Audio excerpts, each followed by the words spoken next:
Well, it is Halloween complete with ghouls, ghosts, and goblins. But there's one traditional image of Halloween that may be disappearing. We're talking bats. Okay, so is that a good thing or a bad thing? Well, with us this afternoon to answer that question and discuss the myths, mysteries, and misconceptions about bats is WWOC Sussex County Bureau Chief Joe Biunno. Joe, thank you so much for coming in this afternoon. Of course. Bats. Bats. That's All the right. creatures on Delmarva. Why are you doing a story about bats? Well, of course, we wanted to do a story for Halloween, a Halloween-themed story. We thought that our viewers would find it really interesting, and one of the creatures that we did a little bit of research into was bats, and we actually found out that, believe it or not, they're actually one of the most important creatures on Delmarva. People want nothing to do with them, of course, because they're creepy, they're spooky. That's why they're a Halloween creature, but people really don't know how important they are to the ecology on Delmarva, and they're disappearing at an alarming rate. Why is that? Okay, so there is this fungus, a fatal fungus called white nose syndrome.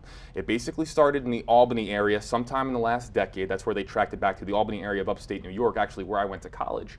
And it has slowly spread simply because it is highly contagious for bats.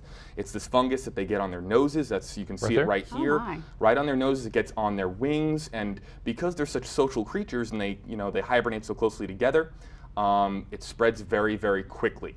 And it has a fatality rate of more than 90% for cave bats, a lot of species. So they're dropping dead. So is this really a serious problem? Oh, it's serious. What people really don't understand is really how important they are to Delmarva, but in terms of how serious this is, I mean, they're facing what ecologists call an extirpation, which is a local extinction. Bats used to be one of the most prevalent creatures on Delmarva. Right. They're almost gone. Cave bats, little small cave bats, especially little brown bats, especially up in Newcastle County and now Kent County and even into Sussex County, they're almost completely gone from Delaware and almost completely gone from Delmarva. Okay, so why should I care? How do they impact me? Well, bats, a lot of people hate mosquitoes, right? And bats eat tons of mosquitoes. When they go out at night, they leave at dusk, and they forage. They can eat hundreds an hour. So they're they are the #1 natural mosquito repellent. They just eat so many mosquitoes, and no one wants mosquitoes in the summer. They're like, that's probably the #1 irritant, when you're outside in the summer. And the other thing is that they eat agricultural pests. And of course, you know how important crops are and farming is to Delmarva. So all the bugs that eat our crops here on Delmarva, bats eat them.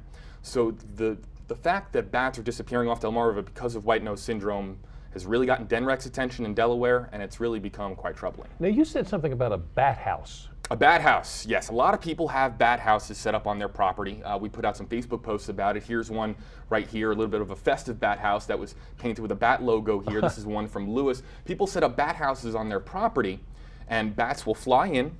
That's where they stay, and when they come out at night, they'll just basically hunt for mosquitoes in that area. And they're great mosquito control. So you don't need, insecticide treatment or anything like that. You don't need to do any mosquito spraying. They basically come out at night and they eat all the mosquitoes on your property. I spoke to one family and they said that they haven't had mosquitoes in years because of the bat house that they set up on their property. All right, so we should probably rethink how we deal with the bats. I mean, if I have one in my house, what should I do? If you have one in your house, don't attack it with a broom. I mean, obviously that's the first thing people want to do. They find the longest, most blunt object they can, a pillow maybe, and they'll just start swinging. And that's really no. If you have a bat in your house or even a bat colony in your house, if you have an individual bat in your house, the first thing you want to do, open a window. They have sonar. They'll probably find their way out. If you have a bat colony in maybe your attic or your garage, call an animal remover.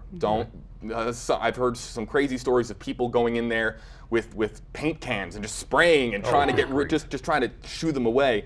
Don't do that.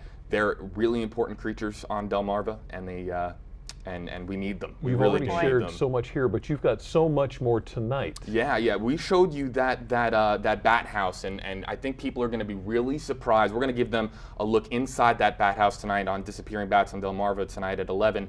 And I think people will be really surprised as to what was in that bat house in Lewis. We're going to save that for tonight at 11. I think people will find it fascinating. All right. Joe Biunno. Thank you Yes. so much. Of wait to course, see thank it. you very much. And still ahead on Delmarva Life, wouldn't you love to cut down on the time it takes to get ready for the day? Well, the air curler promised to give you healthy curls in a matter of seconds.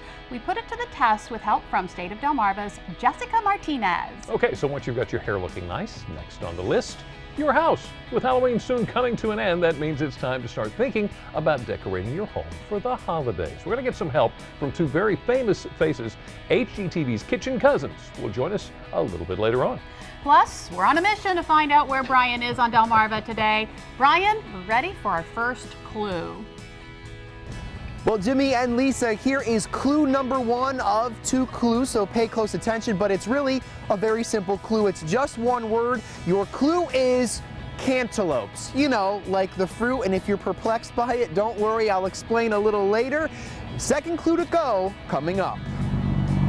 But first, 'tis the season for giving here on Delmarva Life and DelmarvaLife.com. Over the next several weeks, we will be giving out gift cards to some of your favorite Delmarva businesses. Entering is easy. To learn more on how you can win at least a $50 gift card, go to DelmarvaLife.com and click on the Holiday Guide tab. And happy holidays from all of us at Delmarva Life and DelmarvaLife.com. Delmarva Life will be right back.